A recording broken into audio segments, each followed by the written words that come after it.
Hello दोस्तों, welcome to the channel being persistent.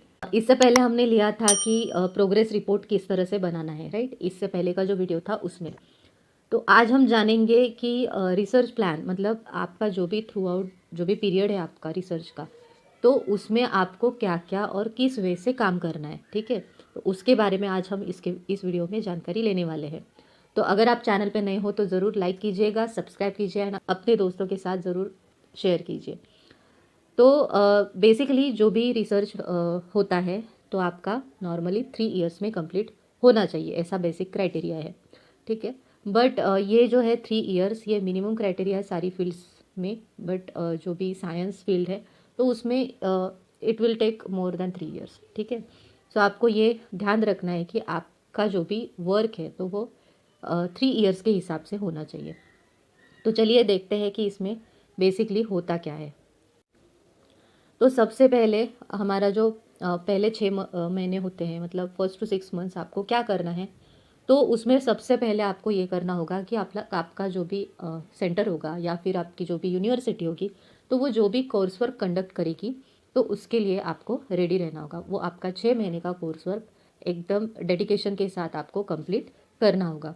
अभी ये कोर्स वर्क होता क्या है, आपको ये सवाल पड़ा होगा। तो ये कोर्स वर्क में क्या होता है बेसिकली कि देखिए, जिन लोगों ने एमफिल किया है तो उनको कोई प्रॉब्लम नहीं है। बट जिन लोगों का एमफिल नहीं हुआ है तो उनको बेसिक रिसर्च क्या होता है या फिर आपको आगे जो भी 3 साल पीएचडी करनी है तो उसमें आपको किस तरह से वर्क करना है, कौन से टूल्स यूज़ किए जाते हैं, कौन सी मेथड्स होती है, इसके बारे में जो सारा नॉलेज है वो आपको कोर्स वर्क में मिल जाता है, ठीक है। सो आप एक बेसिक स्टेप जो है वो कंप्लीट करते हो। उसके बाद टाइटल आपको डिसाइड करना होगा अपने टॉपिक का एंड सिनोप्सिस यानी कि जो भी आपका टॉपिक है उसके बारे में आपको प्रपोजल रेडी करना होगा। अभी ये प्रपोजल होता क्या है कि आपका जो भी टाइटल है उसके हिसाब से आपने वो प्रपोजल रेडी किया। यानी कि क्या कि आप उस पर्टिकुलर यूनिवर्सिटी को ये बता रहे हो कि I am going to do the research on this particular topic, ठीक है। सो एक आपका ब्रीफ इंट्रो बोल सकते हो या फिर एक ओवरव्यू के फॉर्म में ये सिनोप्सिस होता है। मतलब जिसके थ्रू आप यूनिवर्सिटी को बताते हो कि आपका टॉपिक क्या है। उसके बाद जो सिनॉप्सिस है वो अप्रूवल के लिए जाता है यूनिवर्सिटी के पास कि आपका जो टॉपिक है वो कहीं और किसी ने उस पर काम तो नहीं किया है ऑलरेडी, या फिर जो आपका टॉपिक है तो वो बहुत ही ज़्यादा क्या बोलते हैं हम कि इररिलेवेंट या फिर इम्प्रैक्टिकल तो नहीं है। मतलब हो सकता है ना इस पे काम, या फिर इस जो भी टॉपिक लिया है तो उसका सोसाइटी को क्या बेनिफिट है, ये सारी चीज़ें at the time of approval consider की जाती है। नेक्स्ट इट्स आगे के जो 7 से 9 महीने हैं तो वहाँ पे आपको क्या करना होगा, take ethical and other approvals. अभी पहले जो मेन अप्रूवल है आपका तो वो यूनिवर्सिटी के थ्रू आएगा। अदर देन दैट आपको गाइड से अप्रूवल लेना होगा, सेंटर के जो हेड है उनसे अप्रूवल लेना होगा। तो ये सारी चीज़ें चलती रहती है, ठीक है। या फिर इसके अलावा जो जो इम्पोर्टेंट कमिटी मेंबर्स हैं उनके भी अप्रूवल यहाँ पे चाहिए रहते हैं। अभी इसके बाद आप फील्ड वर्क करोगे, यानी कि क्या कि आपका जो भी काम है या फिर आपके काम में जहाँ जहाँ पे आपको विज़िट करनी है, जहाँ से आपको डेटा कलेक्ट करना है तो वहाँ पे आपको एक्चुअल विज़िट करनी होगी, फील्ड वर्क करना होगा। अदर दैन दैट कि आप सैम्पल्स कलेक्ट करोगे, यानी कि आप जिन लोगों को या फिर जिन चीज़ों को स्टडी करने जा रहे हो उसके सैम्पल्स आप क्या करोगे, कलेक्ट करोगे। उसके बाद है हाइपोथेसिस। हाइपोथेसिस यानी कि क्या कि इससे पहले कि अगर आपने वीडियोस देखे हो तो मैंने रिसर्च मेथोडोलॉजी से रिलेटेड जो भी एक वीडियो था तो उसमें हाइपोथेसिस कॉन्सेप्ट के बारे में क्लियर किया है। ज़रूर आप प्लेलिस्ट में जाके चेक कर सकते हो। तो हाइपोथेसिस यानी कि क्या कि एक टेंटेटिव स्टेटमेंट होता है जो आपके टॉपिक को डिफाइन करता है। यानी कि इससे क्या होता है कि आपका जो भी स्टडी है या आपका जो रिसर्च है तो उसको एक डायरेक्शन मिलता है, ठीक है, with the help of hypothesis. उसके साथ जो भी प्रोटोकॉल्स या थ्योरीज़ है वो भी आप क्या करते हो, टेस्ट करते हो। मतलब पुराने जो भी ऑथर्स हैं उन्होंने अगर कुछ थ्योरीज दी होंगी तो उसको आप स्टडी करते हो, ओके। इसके बाद है 10 से 12 महीनों में आपको क्या करना है। तो अगर साइंस की फील्ड है आपकी तो आपको लैब वर्क चालू करना होगा। रिव्यू पार्ट जो है वो आप लिख सकते हो। रिव्यू यानी कि क्या कि इससे पहले जिन्होंने वर्क किया है उसी सेम टॉपिक से रिलेटेड तो उसको आपको रिव्यू करना है, यानी कि देखना है कि इन लोगों ने क्या क्या काम किया था। Submit your progress report. आपने अब तक जो जो काम किया है मतलब ये अभी 1 साल हुआ ना आपका कंप्लीट, तो आपको कि आपका प्रोग्रेस रिपोर्ट भेजना है, ठीक है, कमेटी के पास कि आपने अब तक ये काम कंप्लीट किया है। 13 से 15 महीनों में आप क्या करने वाले हो कि आपका रिसर्च वर्क तो चालू रहेगा ही, उसके साथ साथ आपको रिव्यू आर्टिकल लिखना है कि इससे पहले लोगों ने जो जो काम किया है उसको आपको वहाँ पे मेंशन करना है। आपको वहाँ पे ये बताना है कि इन लोगों ने ये काम किया है एंड इससे अलग थोड़ा सा मैं इस पे फोकस कर रहा हूँ या फिर ये काम करने जा रहा हूँ। एंड इसके बाद आपने जो लिखा है वो आप रिव्यू के लिए भेज सकते हो अपने सेंटर कमेटी के पास। नेक्स्ट इज 16 से 18 महीनों तक आपको क्या करना है, continue research work, send review articles for publication, यानी कि आपने जो लिखा है, आर्टिकल्स लिखे हैं आपने आपके टॉपिक से रिलेटेड, वो आपको पब्लिकेशन को भेजने हैं, ठीक है। Do research on journal selection, यानी कि आपका जो भी रिसर्च है या फिर रिसर्च पेपर्स हैं आपके जो आप लिखने वाले हो इससे आगे, तो आपको उसके लिए जर्नल सिलेक्ट करना है कि in which journal you are going to publish your research paper. So ये भी ज़रूरी है क्योंकि जर्नल जो है ये बहुत ही इंपॉर्टेंट चीज़ है।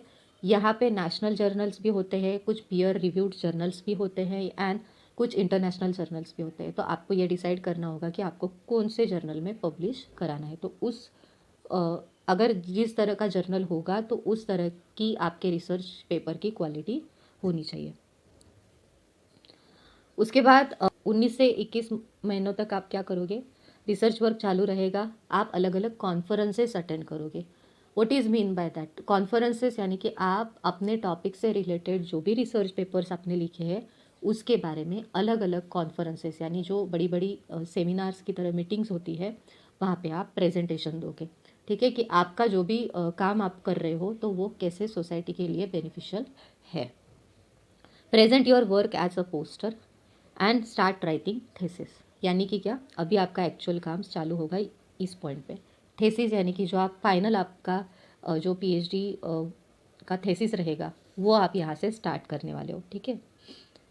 उसके बाद 22 से 24 महीनों तक आप क्या करने वाले हो, आप अपना रिसर्च वर्क करने वाले हो, आप उस पर डेटा कलेक्ट करने वाले हो। कि अभी इस डेटा में 2 प्रकार आते हैं, ये आपको पहले वीडियोस में पता चल जाएगा कि primary data and secondary data.